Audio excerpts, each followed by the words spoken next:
three-way alliance is so important, defending the right shoulder of Taiwan. And Ambassador, when it comes to interference, there's growing global awareness of China's transnational repression, including in South Korea. Now under pressure and economic coercion from the CCP, U.S.-based performing arts company Chih-Hsien, which showcases China before communism, was largely blocked from performing in South Korea in 2024. Now some performances were able to go ahead this year due to a court ruling, but shows were still limited. What can you tell us about the long arm of the CCP in South Korea? Yes, we're very concerned about that.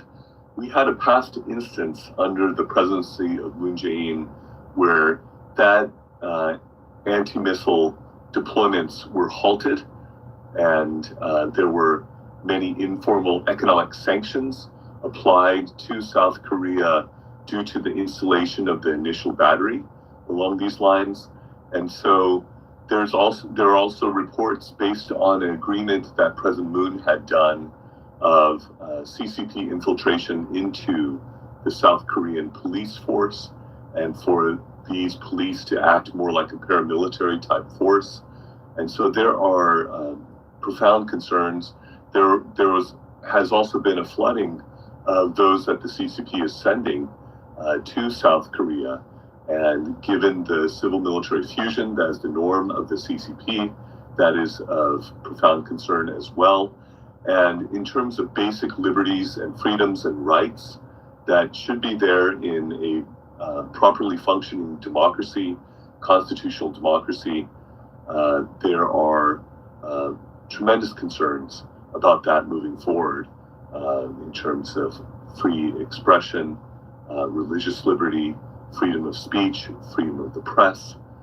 These are all basic rights and freedoms that should be bolstered and strengthened in the face of past incursions by the CCP and concerns about future ones. And on that note, Colonel, when it comes to countering transnational repression and CCP influence, how could the Trump administration work with the new Lee administration? Could we see Trump leveraging trade or tariffs? That seems to be an approach that he is taking that is targeted the most at the CCP. If you just look at the numbers on the tariffs that have been put forward, that does seem to be an important element.